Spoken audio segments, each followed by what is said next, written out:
Well, finally, I have finished the level editor. There's still some bugs that need to be worked out, but mostly it works. It works well, much better than what I had before. So finally, we'll be able to make a room.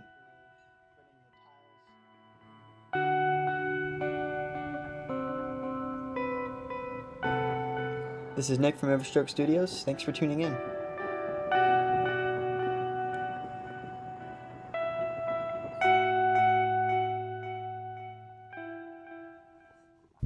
Before we get on to making a room, I'd first like to show this quick little example to demonstrate the changes I've made in this program.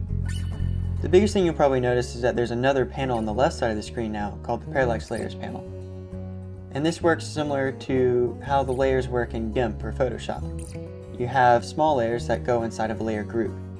The layer group is characterized by a parallax value, and all the layers inside share that same value, and they're displayed in the order that they're listed.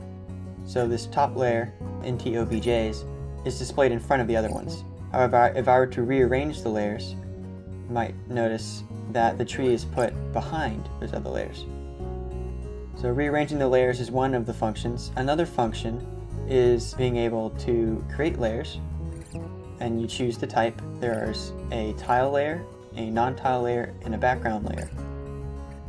Now, tiles is what you're familiar with, it's what I've had before. Non-tiles allows you to use full images rather than small squares. That, for me at least, helps out with creating art. Sometimes it's easier not to draw things in tiles than to draw full images. And then background lets you establish a color for the scene. So I suppose you could also just have a blue tile and repeat that tile for the sky, but sometimes it might be better just to use the shape renderer and draw the whole screen in blue. Just different options there. And at that's pretty much all I have to show for now. You'll see a lot of the functionality really just by me making a room. So we'll go on to that. Alrighty, so in this video I'm going to be designing the base camp. This is sort of the starting area of the game. And I've got a lot of the objects in the foreground already drawn, but I'm still going to have to work on the background. We'll see if I end up doing that in this video or if I put that in another one. Anyways, I'm going to get to work on the grass and the gradient of the land, and after that, I'll give you an update.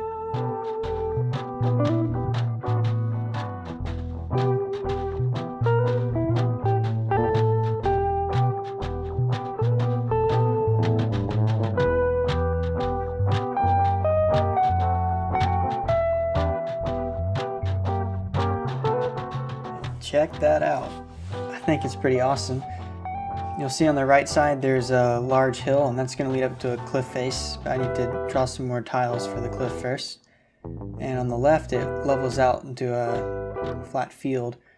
On the very left there's going to be the shooting range where they do the target practice for the tutorial mode, which I talked about many times.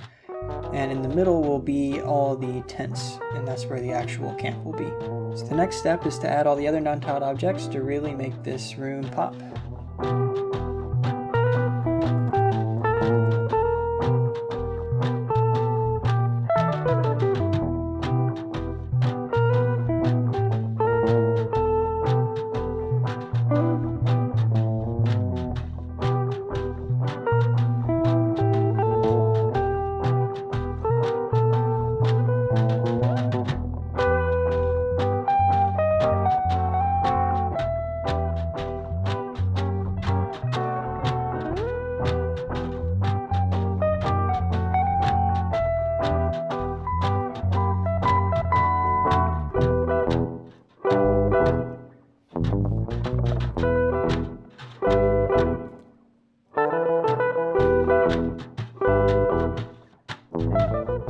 Now that that's done, we can get going on the leaves.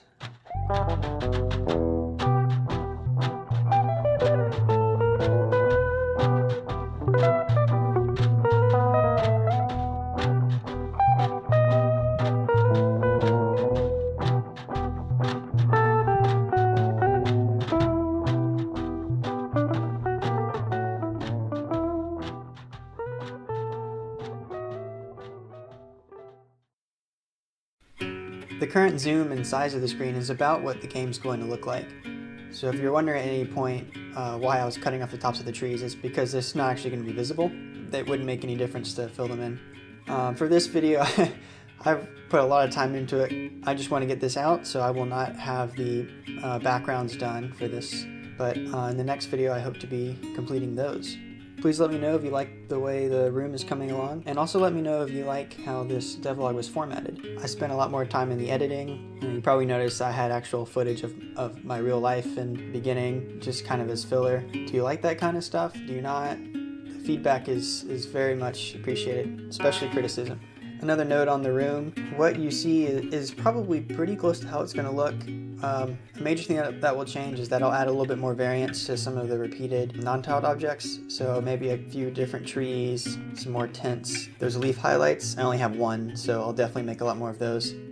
Another change I'm thinking about making that I didn't really think I would need until I actually started using it, using the level editor that is to be able to put the non-tiled objects wherever you want and not have them snap to a grid. So I think I'll add more functionality, so say like if you're just moving the mouse around, it'll snap to the grid, but if you hold down shift you can pan pixel or pixel or something like that. And I think that will add a little bit more variance to what is already a great system. But in all, I really like the way the level editor has turned out, and I look forward to using it some more. I'd also like to point out that all the music used in this devlog is actually completely public domain. It's really good music, and I was surprised when I found it, but some artist named Komiku has 5 full albums of guitar and bass music that he or she has put out there. It's very nice, and it makes, I think, at least the video quality much better.